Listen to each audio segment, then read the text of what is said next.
Okay, Monday edition of the After Show. Got Wink and Justice with you. Wink over here on the East Coast.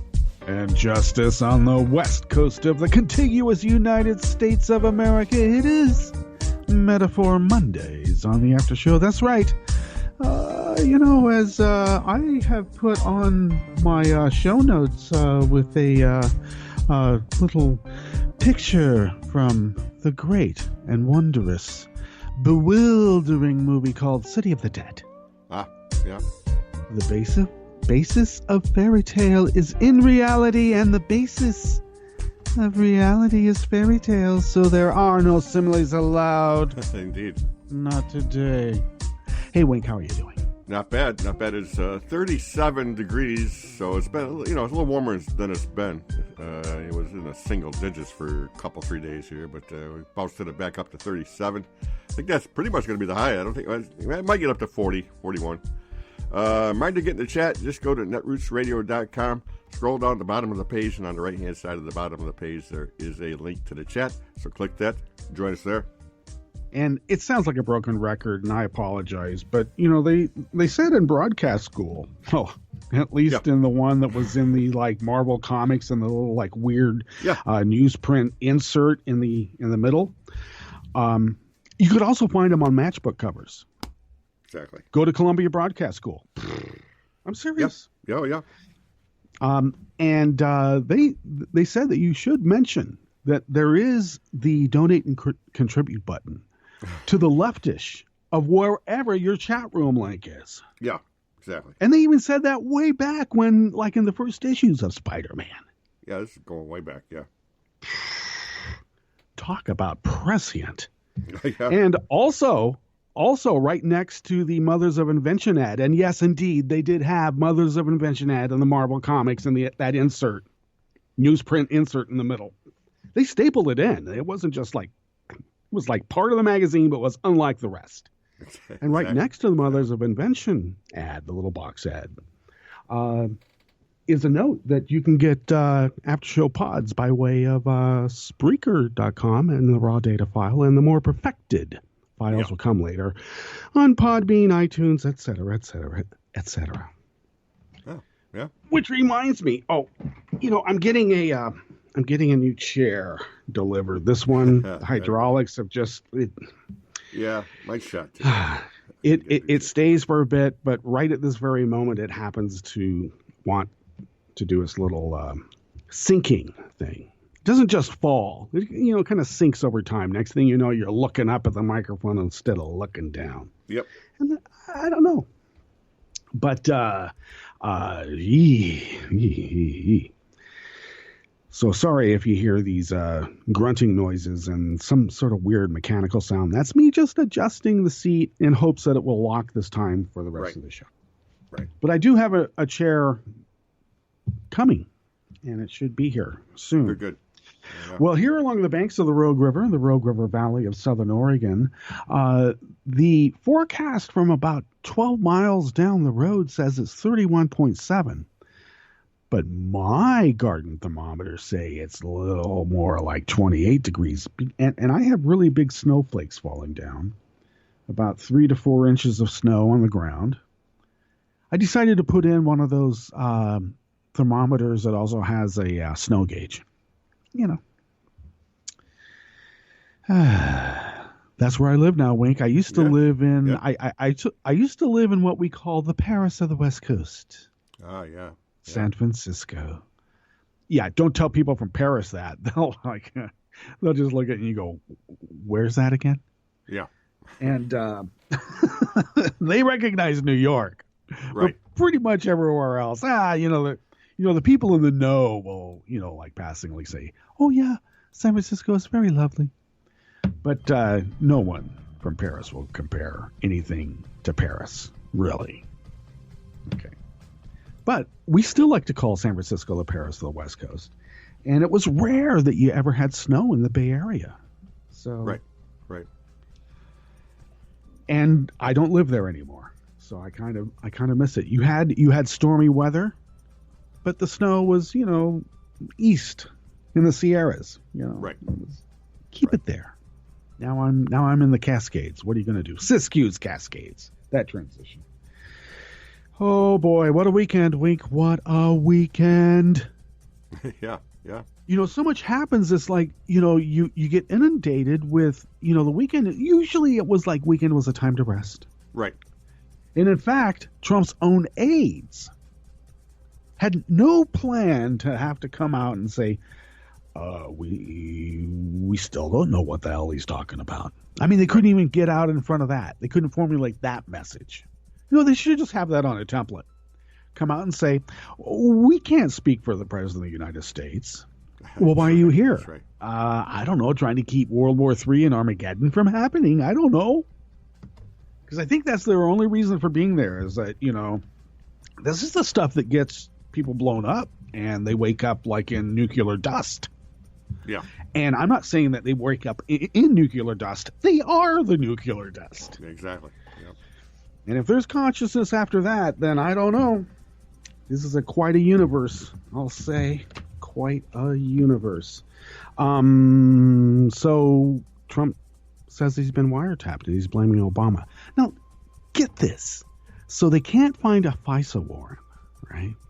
But he's still convinced that Obama, the constitutional lawyer, the no drama Obama, Yeah. the one that had no scandal, except, maybe, letting generals say, the best way to stop this terrorist thing is to blow up these blocks here where, there might be a wedding party, there might not, but, we've got to be safe to be sure. And yeah, he wrote up on that, and you might say that that's a scandal, and that's a big enough one in and of itself. But we're not talking about a guy who's been sued how many times for not paying his debts at the end of a contract? And then he's trying to negotiate for pennies on the dollar from a contract that he signed. Right. Right. Right? How many? Not a couple. We're talking thousands and thousands. And Obama's the one that's going to do illegal wiretaps on Trump. And there's someone in the government that would do that after Comey came out and said, there's something we got on Hillary. No. Sorry about that. No, there's not. So I don't know if we really want Comey coming out and saying anything about, these wiretaps, because I call that a Comey over. I don't think the nation really wants another Comey over. I worked all weekend on that, Wink. Come on. Yeah. Yeah, I like it. Come on. I like it. Okay. Well, these are the issues we will be attending to today. And in and of themselves, they may not seem like very much, but boy, they sure start adding up after a while, huh? How many days? 45? Less? Yeah. 40? 42? Yeah, somewhere around yeah. there? Seems like a long time. Well, many dozens of supporters gathered nationwide to, yes, march for Trump on March 4th. I love the fact they sat around for that one, too. It was like March, then the number 4, like March for Trump. And they did. They went out and marched for Trump, and many dozens of them all across the nation. Smattering here, smattering there. Add them all up.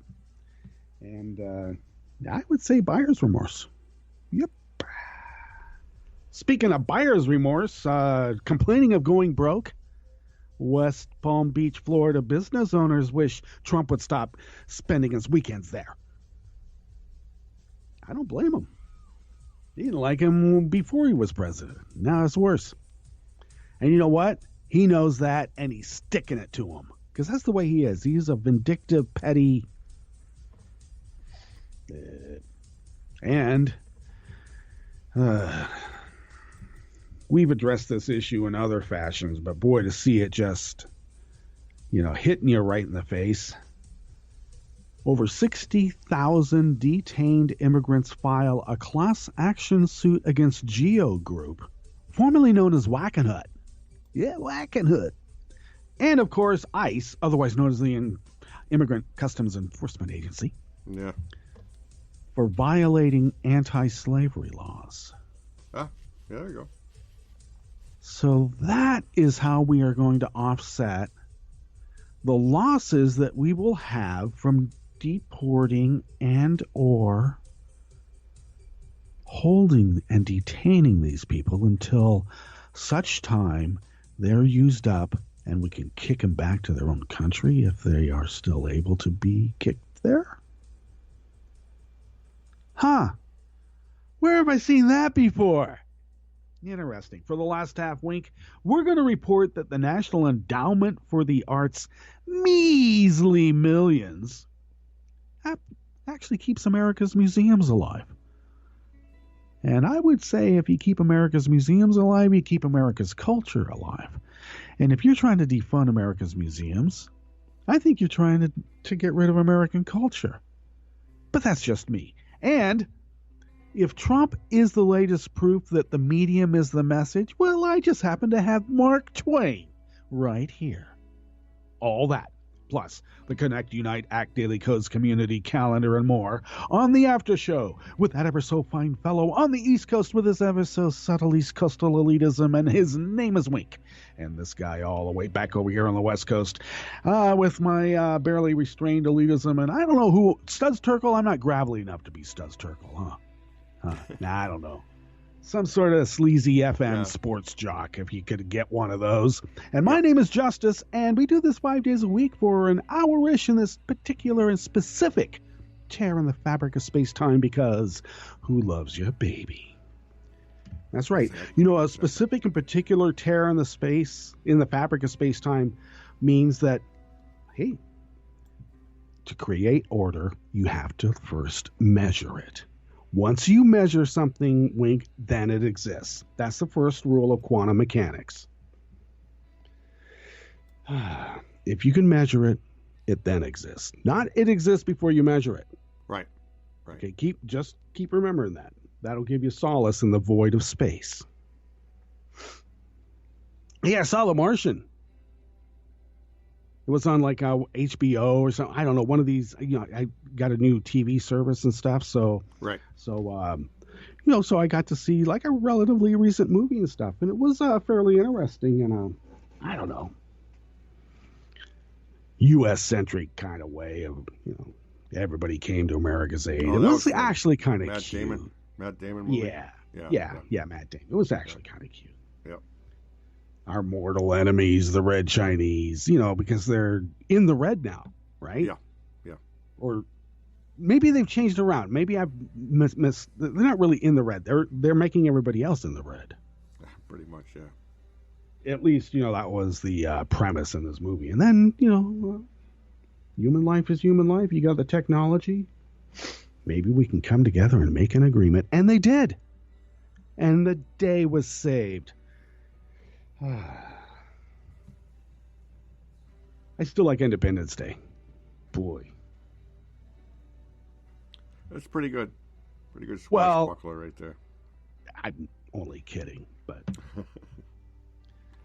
it has its moments. Let's put it. What the guy from that played in those vacation movies? He was the cousin there of what's his name? Not Chevy Chase. Yeah, Chevy Chase was the guy, but his cousin was one of the brothers of I can't think of his name, but he played a little small part where he crashes his airplane into it or something and saves the day. Oh, you're talking about I know. He kind of made the movie, I thought. I mean, other than that, it was kind of just... Yeah. Other than that, it was pretty kind of lame. Those little vignettes, I mean... Yeah. It was, I don't know. It was a classic formulaic movie. People in Paris hated it. Eiffel Tower got, obliterated, one of the first ones. Kaboom! That goes Paris! Yeah. They hated that. Yep. Oh, it was very wait a second. New York got theirs too. Yeah, but Paris got it first. And, you don't do that in the cradle of civilization. Yeah, exactly. All right, we better get on these. Many dozens of supporters. I just keep thinking of the Women's March, and there's another one coming up. Sort of tied to a general strike. And I don't know what that means in America. I make light of Paris or France. I would never. I don't mean that lightly. No, it's only because I love Paris and France, and the idea of a general strike there is not something that we've ever experienced here ever. I mean, we've had snippets of them,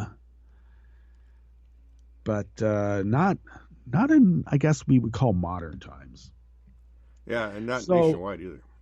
So I don't know. The only reason I'm doing this is because I'm hoping in some way this is like a bug in some Trump supporters' ear and Trump himself possibly Yep. that gee, do they really love you?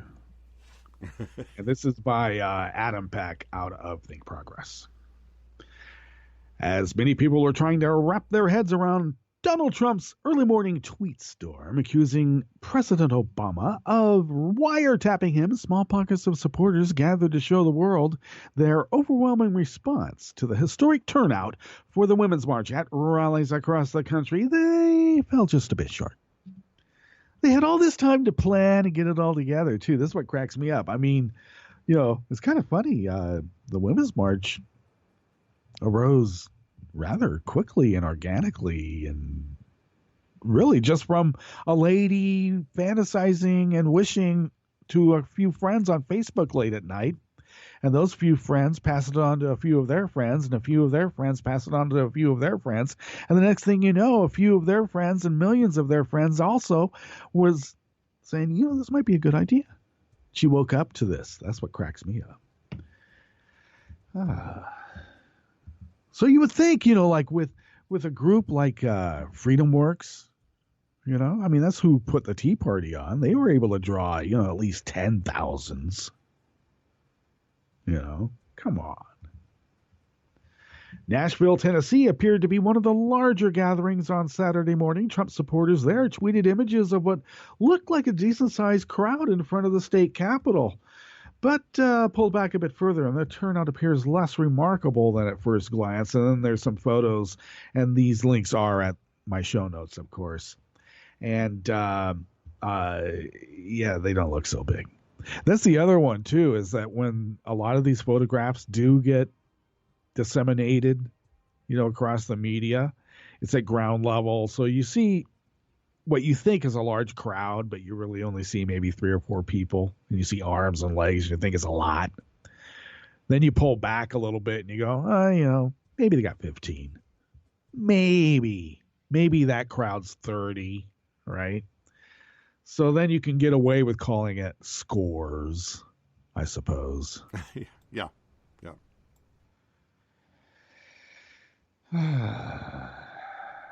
1.2 scores, yeah. So a local reporter covering state politics there estimated that the crowd was no more than 1,000 people. Oh, this is in Nashville, in a state that voted for Donald Trump by a 61-35 margin. Trump's protest in Nashville had at least 15 times more people in attendance. Yeah, well. Washington, D.C.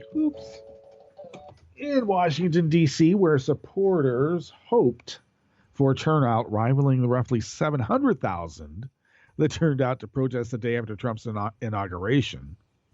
And that was actually, I think, that was just in D.C. itself. Well, I guess we might be able to get away with that one. I thought it was a bit more. One attendee noticed the same flags a progressive used to troll Trump supporters at CPAC last month. The word Trump rendered in gold and plastered onto a Russian flag. I don't know. That could be a troll. Last month, Donald Trump himself called on his supporters to stage their own rally to counter the hundreds of protests in recent weeks, promising that it would be the biggest of them all. No word from Trump just yet about Saturday's turnout. Well, I don't know. It's Monday, and this is sort of like anti-shock jock, and I just wanted to make a joke about, hey, Donald, you don't have the biggest. Yeah. But getting down to brass tacks, you don't hurt a person's pocketbook, right? Once you can do anything you want. You can get up on a soapbox, but just don't hurt a person's pocketbook. You can get away with anything in this country, right? But just sort of interesting how, when I alluded to Trump being vindictive, and this is small town politics, the city of Palm Beach has made their displeasure known to Trump in various lawsuits that they've leveled at each other.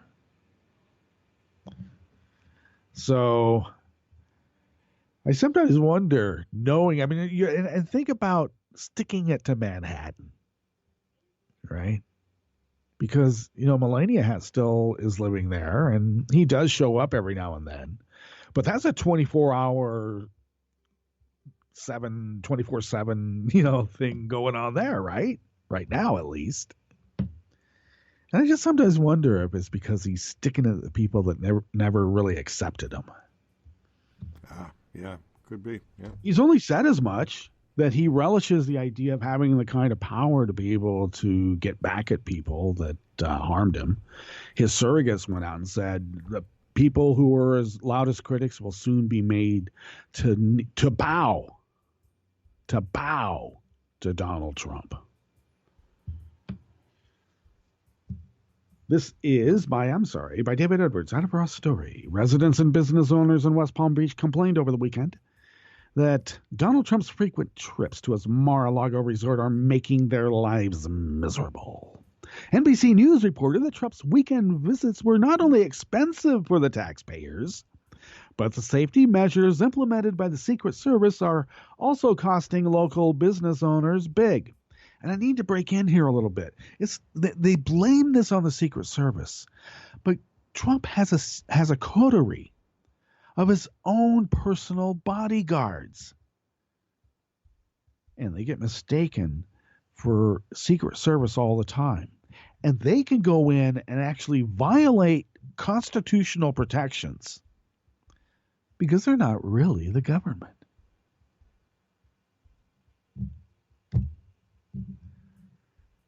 So these extra security measures that are enacted,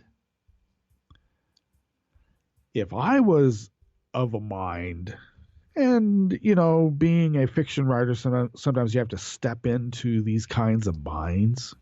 And the pettiness that I see this person doing would indeed be sticking it to, all the small town people that did him wrong in this rich enclave that never truly accepted him.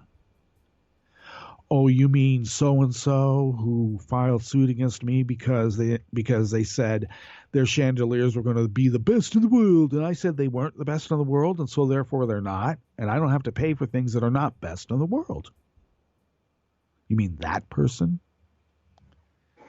Yeah, well, we'll just have to shut them down for security measures, won't we? No chandeliers that weekend while the tourists are just roaming around looking into shops. We're basically broke, said a spokesperson for the city. We're not expecting him to come down almost every weekend. Except, I hate to tell you, it's not almost every weekend. It is every weekend, yes. Jonathan Miller, the president of Stellar Aviation Group, worried that his business would go under if Trump continued to make Mar-a-Lago his weekend destination. Miller estimated that he's losing $30,000 each weekend because of Trump, because he can't go on his little sightseeing tours with his tourist people. Or flying down to Key West for the Marlin Run. Dropping people off, ferrying them back. Can't do that. Restricted airspace. Well, I say when the weather changes, he'll be back in New York. Oh, yeah. Yep. Yeah, once it heats up, he'll be back in the city. Yep. Heats up even more. He'll be in one of his golf resorts in Scotland, harassing people there, and all the costs that will be accrued for that. Damn. Oh, yeah. Better hurry up here. All right. No, I've got a bit of time. This is out of the LA Times by Elena Techamadian. During part of her time in an immigrant detention center in Colorado, Grizel Jantahuia, that sounds like a Peruvian indigenous Indian name, spent 6 hours a day passing out trays before meals, scrubbing toilets, and scouring showers. She was participating in a voluntary work program that allows detainees to earn $1 a day to help with the upkeep of the center. When you're in there, there's not a lot of options for you, she said, recounting her 4-month stay at the Aurora detention facility in 2014. You've got to follow their rules. You've got to do what they tell you. Soon after her release, she and 8 other former detainees filed a lawsuit against the operator of the facility, Geo Group, alleging that the company was unfairly enriched by the program. Now, her case could affect up to 60,000 immigrants who were held in the facility over the course of a decade. A federal judge ruled on February 27th that the plaintiffs could move forward with a class action lawsuit against Geo Group, which operates dozens of private prisons and detention centers across the country. Once again, I'll remind you why they are now called Geo Group. Because in their former incarnation as Wackenhut, they were found, in some cases, criminally negligent for little things like, what was it? Oh, yeah, in Iraq, building showers and facilities and troops got electrocuted. Oops. Well, we were making it secure. Yeah. Yep. And then they continued on as Wackenhut and got into the private prison area, and they electrocuted inmates. Then they changed their name to Geo Group. Yeah. The company, which contracts with the U.S. Immigration and Customs Enforcement to operate the 1,500-bed center in Aurora, says it had done nothing wrong, noting in a court filing that such programs are fully authorized by the federal government and have been for decades. We've had chain gangs. Look at all the great movies. Now that's the way to treat a prisoner. Come on, this is America. We don't coddle people. I don't know. The idea of like people having to pay for their incarceration always to me smacked of a third world dictatorship that did that. So then, like, the richer guys that got caught up in whatever, drugs or, weird accounting things always had better digs somehow. How did that work? Right? So you set up this hierarchy that's totally imposed in a weird, I don't know. It's not conducive to serving time. Let's just put it that way. Or maybe learning rehabilitative techniques in which to be able to function on, quote, the outside. You don't want that. No one wants that. But we have been talking about how much economic damage is going to be happening when we start deporting the tens of millions of people that this guy, or hundreds of millions that this guy is talking about. Tens of millions. We're getting hundreds of millions. You and me are getting kicked out. Wink. Oh yeah, we're gone. Yeah, 100 million. We're out of here. But the thing is, we could get caught up in the wash anyway. I mean, it happens. Oh yeah. Okay, so it involves 60,000 immigrants who plaintiffs' attorneys say were coerced to mop floors, clean windows, wipe down mattresses, and clean dining areas under the threat of solitary confinement. I know nothing. All I come in here, my name is Sergeant Schultz. You can do this. $1 a day. You know where I come from? $1 is like, what? I don't know, 16 marks. It's a lot of money.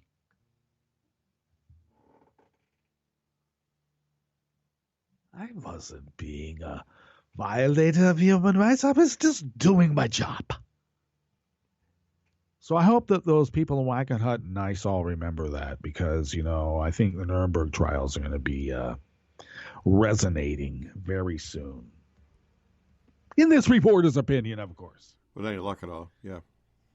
And of course, this is the problem that I keep bringing up. All they're doing is coming here to get a job. These immigrants came here to work to make a better life for themselves and their families. Gee, the American dream, said Brant Milstein, an attorney representing the plaintiffs. Then, when they're caught doing so and detained, they're told it was unlawful to work in this country. Then, they're forced to work for nothing in order to pad the profits of a private prison company. It's illegal for you to work here. But now that we've caught you, you have to work for us for free. I don't know what kind of right to work contract is that? We know exactly what it is.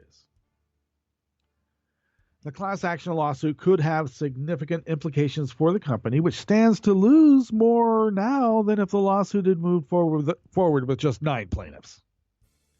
The original complaint sought more than $5 million in damages, but they thought they could wait them out. These little people don't have enough money to do what we want. And they forgot that there's still some class action strategies that can still be implemented, apparently.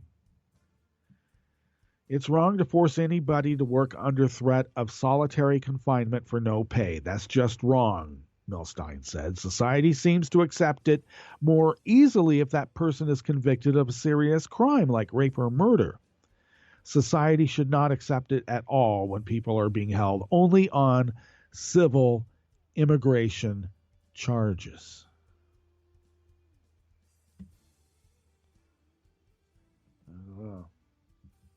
It's a Stanford experiment with the guards and the prisoners. And give the guards a little bit of power and it's going to go to their heads, and we better be damn careful about the psychology behind that. Because when it really seeps into the rest of the society, more than it is already, in this reporter's opinion, I would think that would be quite damaging. Well, let's ponder that while we go to our Jim Hightower break, and we'll come back and go through the Connect, Unite, Act Daily Codes community calendar, and then the stories for the last half. I got Mark Twain right here. All right? Right here. You're listening to the After Show on Netroots Radio with Wink and Justice, and we will be right back. Bring those jobs back home, Donald Trump bellowed to those greed-headed corporate executives who have hauled our middle-class jobs out of country. Or I'll slap you with a big tariff when you try to sell your foreign-made products here. Great stuff, Donnie. And to prove you mean business, I know just the CEO you should target first. Her name is Ivanka. Yes, your daughter. Her multi-million-dollar line of clothing, sold through major national retailers ranging from Macy's to Amazon, are pitched to America's working women. Yet, practically all of her products are made on the cheap in low-wage factories in China, Indonesia, Vietnam, anywhere except America. Imagine the message it would send to runaway corporations and the integrity it would establish for the Donald if he slapped his first tariffs on Ivanka's goods. But neither Daddy Trump nor the daughter want to discuss the embarrassing conflict between his political bluster and her ethic of runaway capitalism. Instead, she's tried to dodge the issue by saying it doesn't matter since she'll, quote, separate herself from the business if she becomes a White House advisor. Nice try, Ivanka, but the stench of hypocrisy will only grow nastier if you're at your father's side while he castigates and punishes other corporations that have absconded from America. The only way to salvage even an iota of moral virtue is to repatriate the manufacturing of your brand-name apparel. And bringing those middle-class jobs home to the good old U.S. of A. would also make a powerful political statement. But no. Showing that money trumps both political savvy and the morality of simply doing what's right, Ivanka says her corporate brand will stay offshore. As a spokeswoman put it, we want to make responsible business decisions.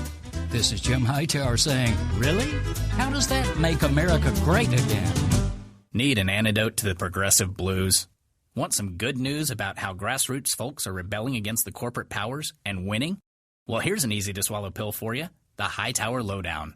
Hightower's monthly newsletter will give you the lowdown, even as it lifts you up. It's 4 pages a month, jam-packed with facts you can use, actions you can take, and Jim's own Texas humor. All for only $15 a year.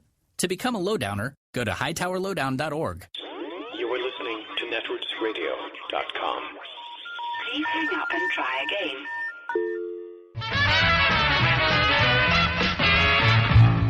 From a point at sea to the circles of your mind, a new force is at work for planetary transformation. New radio for a new Earth.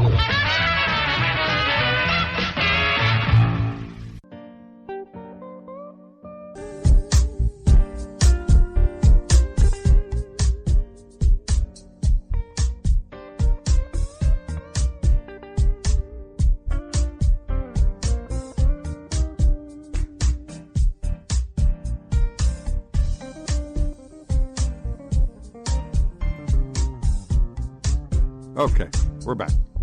And indeed, we are back. And thank you for sticking with us. This is the After Show with Wink and Justice. Justice here along the banks of the Rogue River and the Rogue River Valley of Southern Oregon on the west coast. Wink is in upstate New York, 21 on the east coast. Our crew are the ethereal creatures who reside in the cloud. And you know the cloud's everywhere. Yeah. Yes, Oh, yeah. it's nowhere and it's everywhere at once. And it's because of their advanced intergalactic technical abilities that really allow Netroots Radio, and thus by extension, the After Show, to span the globe, the solar system, past the Oort cloud, and beyond. And all the way back again. And all the way back again, because, I don't know. Seems like the universe is constructed that way, too. Yeah, it's get that rebound going on. Today's Connect, Unite, Act Daily Codes community calendar is facilitated as it is every Monday by Shaitan Camp.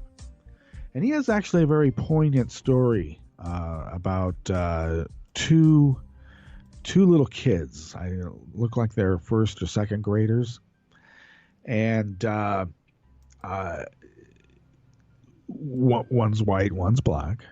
And I guess the white kid had longer hair because the black kid, I guess, now I haven't read the whole story, but maybe he might have had some infirmity.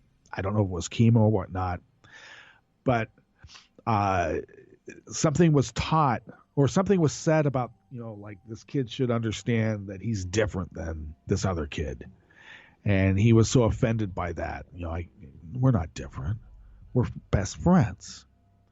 And so he cut his hair in solidarity with his friend. Yep. And so the only difference he saw between them was their hair. Yeah. I know this is quite poignant. Told better if you just go to the link. Provided it in the show notes.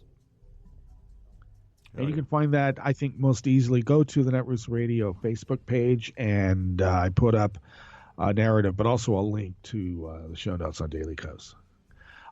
Wisconsin Cossacks right now are forming a group, and if you would like to join the Wisconsin Cossack group, Cosmail Chris the Colodem. Like Colorado Dem. Yeah, there you go. They're going to Wisconsin. All right, events currently scheduled. Once again, Navajo maintains the event list, so if you have an event that you'd like to post, get a hold of her by Cosmail. And let's see. This is a little confusing. I should have read this before, but there's going to be a march and rally this coming Friday at 5 p.m. near the Civic Center. Cosmail Navajo, or RSVP at her Facebook page, because Meteor Blades and Navajo at the DC Sister March in San Francisco this Friday. And so they're going to be starting at the Federal Building at 7th and Mission at 5 p.m. They march for a couple of blocks to Civic Center for more rallying, solidarity, and I don't know, it's San Francisco. So like a good time. Yeah. It's not like Berkeley where you got all these, I don't know. I'm not so convinced that they're, liberal provocateurs, shall we say. But yeah, exactly. But let's say it's not raucous like Berkeley. Colorado Community, of course, is run by Left Candid and Colorado Tim, and they have their Caffeinating Liberally meetup every fourth Saturday of every month. This month it will be on March 25th at the Common Grounds Coffee House, 44th and Vallejo in Denver, from 9 a.m. to noonish at the table by the piano. Get a hold of Colorado Tim and Left Candid to let them know that you'd like to show up for that. And Navajo is going to be in New York, April 23rd. They're going to meet at Spitzer's Corner, 101 Rivington Street. Cross Street is Ludlow, of course, because it's in the Ludlow district. Yep.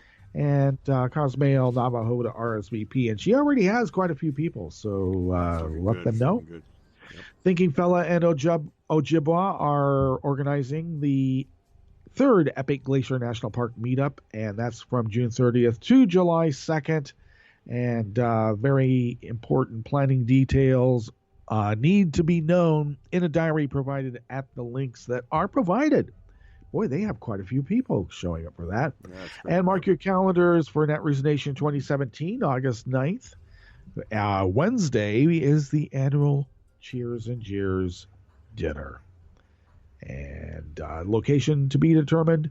But Cosmail Navajo, once again, for a seat and a table. And really, these early RSVPs determine the venue, and yes. Yep. You don't want to be left outside and just showing up to one of the karaoke events. right. And there will be several, right? Yes. But there's only one. Cheers and Jeers, and that is your Connect Unite Act Daily Codes community calendar for the 6th of March. As we march irrevocably on to Easter. Easter's coming up. You have to meet all the cool kids at the Cheers and Jeers dinner, I might add. So it's one reason to go. Yep. There you go.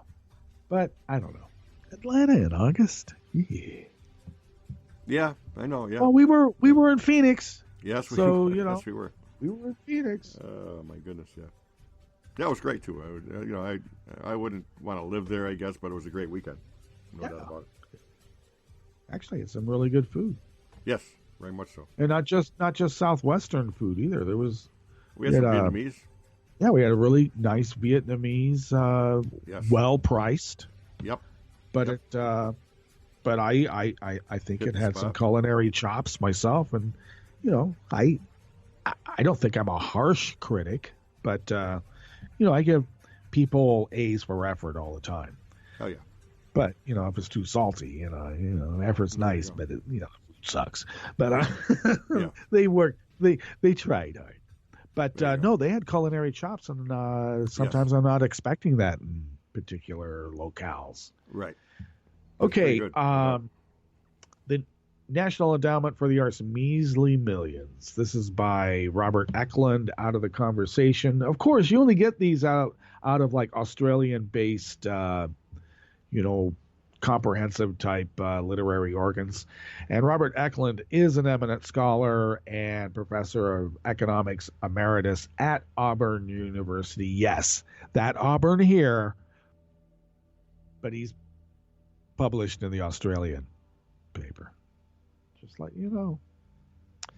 Some politicians have never made a secret of their desire to eliminate the National Endowment for the Arts, as well as its companion agency, the National Endowment for the Humanities, and the Corporation for Public Broadcasting. Each of these agencies have traditionally been regarded as bastions of liberalism, marking and making them prime targets for conservatives in the culture wars. And this is what cracks me up. Who's in bed with the Russians right now?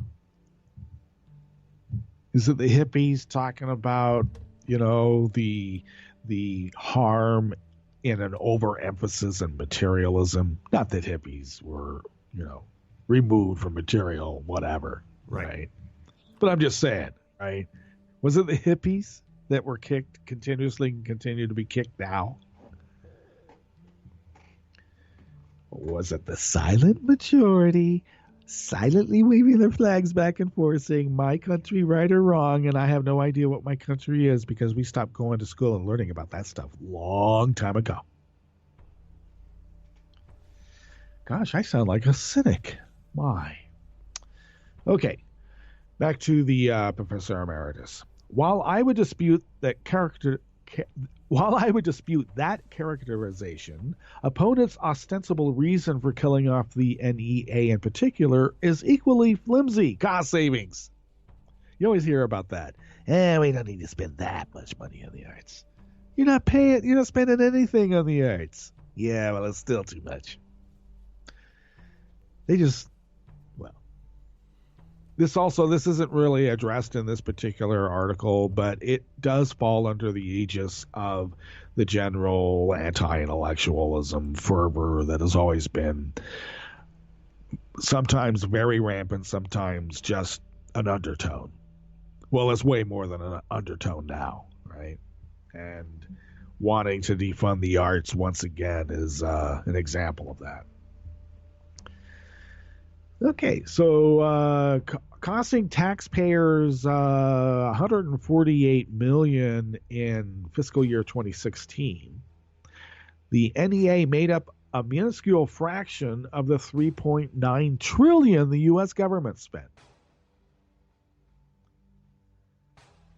And this is what's bothersome, because that $148 million is divided just in the NEA. Okay, so actually the NEA gets $148 million. The NEH, Endowment for the Humanities, gets $148 million. And the National Public Radio and PBS gets $445 million. I don't know. We could cut them off. They're just Koch brothers spokespeople now anyway, aren't they? Yeah, there's still some good parts of them. Yeah, it's kind of mixed, I guess. Yeah. I like Masterpiece Theater like anybody else. Come on. Period dramas. If you can't get them on PBS, all you're going to do is get them, I don't know, on Showtime maybe. But no, this is part of what our democracy is and what our culture is. And to throw it away, I think, is... and the good professor here is trying to make this as well. What I wanted to make is that that $148 million that they get in economic activity, they actually generate $704 billion. In other words, for every dollar of investment in a nonprofit cultural institution, every dollar creates $1.20 to $1.90 in return. And what is that? Well, of course, it's, all of the things get factored in when you have, a cultural center somewhere in your state, for instance. Like the state capitol. Let's go to the museum of the state capitol. Yeah. Museum of Science and Industry. That was like every Southern California kid's field trip when I was growing up. You took a bus into LA to go to the Museum of Science and Industry. And then right across was like the one where they kept all of the stuffed bison and woolly mammoths. It was really cool. Diasporas, the stuff behind glass, and they had like this is what a caveman looked like, getting eaten by a saber-toothed tiger. I loved that when I was a kid. Hell yeah. And then the Museum of Science and Industry is like, I don't know. We used to make jokes about it. When are they going to create a better desk to dive under? That was our funny one. We used to ask the guy, the docent that would take us around. Sorry. Yeah. But $148 million makes $704 billion in return. So it's not about the money, is it? And when we're dealing with someone who calls themselves a Leninist, like Steve Bannon, who apparently has the ear of the president because it was Breitbart and Mark Levin that perpetrated this lie that Obama is bugging you. They probably said, Obama's just bugging you, meaning like he's bothering you. And Trump said, he's bugging me? He's wiretapping me? Oh, my God. So that's why all this stuff is happening. You never know. You never know. It could just be a misunderstanding, obviously. But you have somebody like a Steve Bannon, once again, a Leninist, who wants to tear all the institutions apart. And what are edifices to American culture than museums? I mean, they've already taken the post offices and turned them into like little trendy coffee shops at best, Right. or gaudy things like what Trump has in D.C.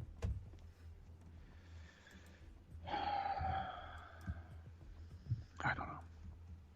But this is just me. Also, NEA grants typically are met with matching donations. Oh, the paragraph that I missed here is that of that 148 million, the NEA allocated 4.25 million in grants in 129 grants. And what are those grants? Almost all of them went to the purpose of facilitating the exhibition of and access to American art, especially to low-income individuals and handicapped, and to children. But of course, in the fevered right-wing goose-stepping mind, that's called brainwashing, programming them into being thinking individuals. No, we need to be automatons marching in step, each step of the way. And anyone out of step is going to be ostracized, and you're going to feel it, aren't you? I don't know. That's not America that I grew up in, where you're supposed to march completely in step. But on further reflection, though, on that issue, Diva was right. We wanted freedom from choice. That's why our cars all became boxy little ugly things. God, even the trucks, the trucks are looking like those boxy things that you would see in Fifth Element, Right. or the original Total Recall with Schwarzenegger. The trucks are looking like that now. It's killing me. So much for a Peterbilt. Oh, yeah. Yep. So the point I wanted to make, though, because I skipped this, is that of these 129 grants, 129 million, right? They are then matched. Because for some reason, these government funds entice local entrepreneurs and others who want to be part of the arts too. And so they match those funds.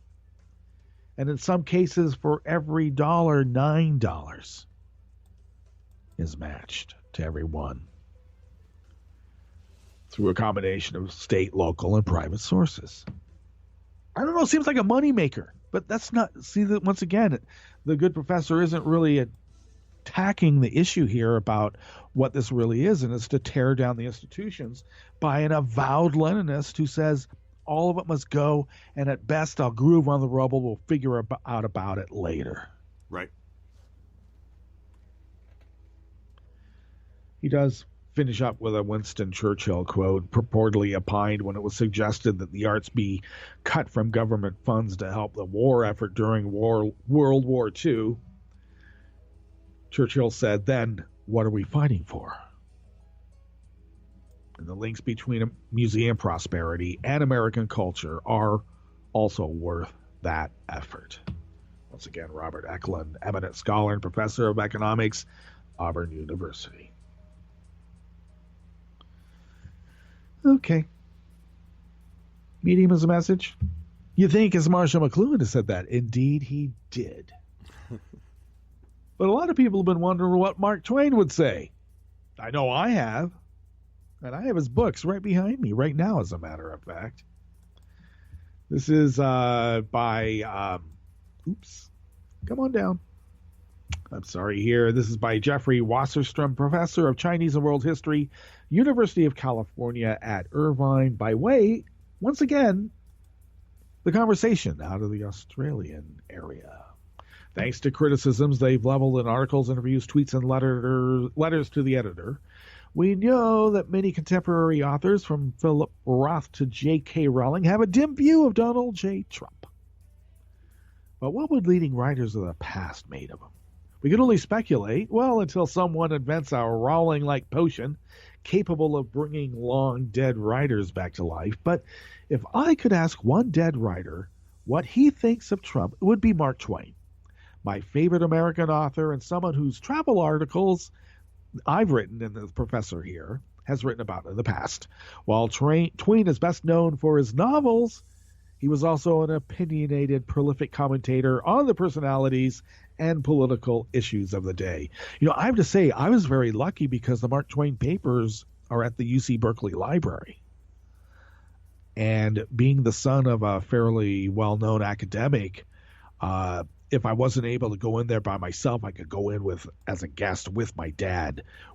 Back in the day when you had to actually make the trek and go into the library. Now when you have these academic passes, you can access much of it online now, which I would still have to be in the presence of my dad to get. It's just that it was a good excuse to bring him up to Berkeley and walk around and stuff. But it was really quite fascinating to go over his papers and the newspaper clippings that he kept and the scrapbooks. I mean, it was really quite neat. I have no doubt about two things that Trump would find objectionable: the way that Trump has lashed out at TV sketches that mock him, and his use of the phrase enemy of the American people to describe news organizations that criticize him. Twain felt that no one was too grand to be satirized. Irreverence, he wrote, is the champion of liberty and its only sure defense. In America's press, he admired his tendency to be irreverent toward pretty much everything. Even if this led to the newspapers laughing one good king to death, it was a small price to pay if they also laugh 1,000 cruel and infamous shams and superstitions into the grave. But pondering that, beyond this, Twain would have made Trump as an apt, tricky, and timely exercise. It's apt because one of Trump's novels, A Connecticut Yankee in King Arthur's Court, features a man who travels through time. It's tricky because Trump's views on many issues, including race, changed during his lifetime. Hence, there are two different Twains as well as there are different Trumps to consider.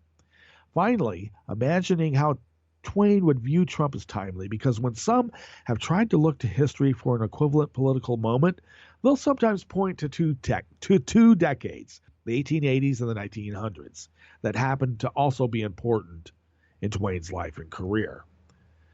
Now, the Twain of the 1880s would have probably found Trump of a decade ago a brash, self-promoting businessman known for his candid comments and penchant for media attention. Fascinating. He may have even befriended him. But the staunchly anti-imperialist Twain of 2 decades later would have been as disdainful of Trump now as he was of the man he once called, far and away, the worst president we have ever had, the muscular nationalist Teddy Roosevelt. My basis for the first claim comes from Twain's friendship with a flashy and boastful Trump-like showman, Buffalo Bill Cody. And I have to say, I think that we just don't have a national memory of Buffalo Bill Cody and how in your face these shows were back in the day, Wink. And where Twain made a break with Cody was when Cody would put on these spectacles and battles, great battles that occurred. And in a way, it was a subtle sort of propaganda technique too, right? So people, out in, the boonies would see these shows. They traveled from far, and they were thinking they were seeing an element of history reenacted for them, when indeed what it was the political bias of a Bill Cody. And where the breach came was the Boxer Rebellion, where Cody depicted, the nationalists, the Chinese nationalists, as being the heroes, when it was really the Boxers were the peasants who were getting the crap beat out of them by this autocratic royalty that kept everybody as serfs. And what makes us Americans was that we don't care for serfs. Yeah, well, and that was the difference between the 1880s Twain and the language he used, 2 decades later in determining race. So this particular treatise is quite comprehensive. It, once again, is in the show notes, and you should go check those out. And we will be turning some dials here coming up for Hartman in about 6 minutes after the hour. In the interim, Metropolitan Jazz Affairs Forme Rouge will be playing for your entertainment purposes only. And we'll be back here tomorrow. And we've got Chris Reeves coming, of course, every Tuesday. Randy Rhodes coming up after Democracy Now! So stay tuned to Netroots Radio 24/7, 365. And why? Well, because who loves you, baby? Okay, Wink, I will see you on the other side. Right. Well,